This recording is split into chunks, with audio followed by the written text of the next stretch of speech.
जगाला सुख शांतीचा मार्ग देणारे विश्ववंदनीय महाकारुणी तथागत भगवान गौतम बुद्ध, ज्यांच्या असीम त्याग प्रभावाने हा बुद्ध धर्म मिळाला, तीन रत्नाची ओळख झाली, असे ते तुमचे आमचे सर्वांचे उद्धार करते.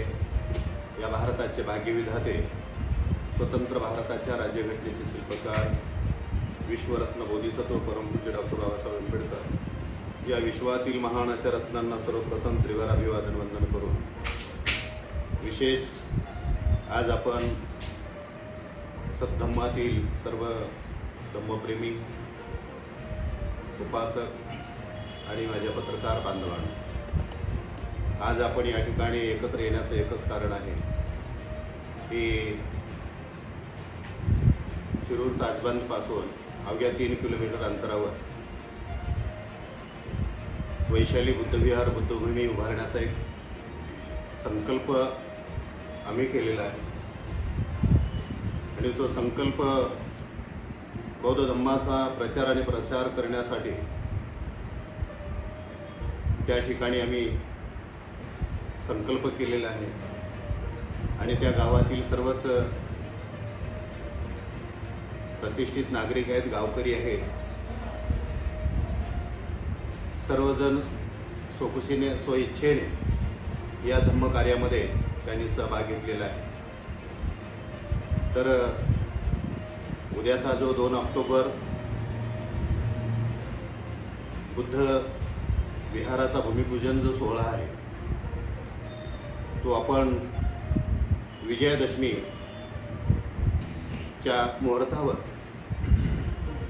त्या बुद्धविहाराचं भूमिपूजन आपण ठरवलेलं आहे आणि त्या पद्धतीनं सर्वजण कामाला लागलेले आहेत आणि तुमचं आमचं सर्वांचं कर्तव्य आहे, कारण जगानं युद्ध नको मला बुद्ध हवा हे स्वीकारलेलं आहे आणि असे बुद्धाला विश्वाचा गुरु, विश्वगुरु म्हणून बुद्धाला स्वीकारलेला आहे आणि जगाच्या सुख शांतीसाठी भगवंतानं जो धम्म निर्माण केला, आपलं जीवन सुखानं समृद्धीनं जगता यावं, त्यासाठी बुद्धाच्या विचाराची नितांत गरज अख्ख्या विश्वाला आहे.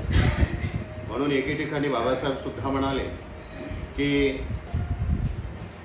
माझ्याच समाजाचं नाही तर अख्ख्या जगाचं, विश्वाचं हित कल्याण जर कशामध्ये असेल तर बौद्ध धम्मामध्ये आहे, बुद्धाच्या विचारामध्ये आहे. म्हणून या जगानेही बुद्धाला स्वीकारलेलं आहे आणि बुद्धाच्या विचाराचा प्रचार आणि प्रसार करण्यासाठी एक धम्म संस्कार केंद्र उभारावं आणि त्यासाठी आपल्या सर्वांचं योगदान हवं आहे. आज तुम्ही जे पत्रकार सर्व बांधव आलेले आहेत, तुमचंही योगदान हवं आहे. आजचा जो आपला जो हा कार्यक्रम आहे तळागाळातील लोकांपर्यंत पोहोचला पाहिजे, कारण तुमचं सर्वांचं ते कर्तव्य आहे. म्हणून आम्ही त्या पद्धतीनं संकल्प तयार केलेला आहे, कारण हे काम एकाचं दोघाचं नाही आहे, बरोबर आहे. तरी एवढी दिव्य भव्य अशी मोठी वास्तू उभा करायची आपल्याला, त्या ठिकाणी भविष्यात त्या जागेचं वर्णन असं करता येईल की रम्य वातावरण आहे, गावाच्या बाजूला अगदी चालत गेलं तरी आपण चालू जाऊ शकतो आणि एक मोठं तळ आहे आणि तळ्याच्या बाजूला निसर्गरम्य वातावरणामध्ये ही बुद्धभूमी उभारण्याचा साकारण्याचा आम्ही संकल्प केलेला आहे आणि धम्माला पोषक वातावरण आहे.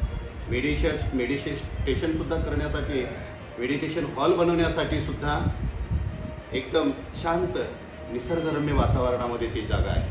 म्हणून त्या ठिकाणी आपण सर्वांनी आपलं योगदान द्यावं आणि ती वास्तू भविष्यात आपल्या येणाऱ्या पिढीसाठी बौद्ध धम्माचा प्रचार प्रसार लोकांपर्यंत पोहोचवण्यासाठी हे महत्त्वाचं ठरणार आहे. म्हणून आपण सर्वांनी आपलं मोलाचं योगदान द्यावं. योगदान देऊन ती वास्तू पूर्णत्वास कशी जाईल, बुद्धाच्या विचाराचा जनामनापर्यंत हा विचार तळागाळातल्या लोकांपर्यंत कसा जाईल आणि बुद्ध विचाराला लोक जाणतील, मानतील, स्वीकारतील आणि आपल्या जीवनाचं सोनं करून घेतील, हाच संकल्प आहे आणि तो संकल्प पूर्णत्वास नेण्यासाठी आज आपण सर्वजण एकत्र आलेले आहोत. मी जास्त न वेळ घेता या ठिकाणी तुम्हाला एवढंच सांगू इच्छित आहे की आपण सर्वांनी मोलाचं योगदान द्यावं आणि अशा पद्धतीनं ही वास्तू उभारण्यासाठी प्रत्येकाचं कर्तव्य आहे आणि अशा पद्धतीने योगदान द्याल, ती वास्तू पूर्णत्वास न्याल अशीच अपेक्षा आपल्याकडून करत आहे. भविष्यात एक बौद्ध पर्यटन बनणार आहे तिथे. आपल्याला भगवान बुद्धाचं जीवन चरित्र सुद्धा आपल्याला त्या ठिकाणी साकारायचं आहे.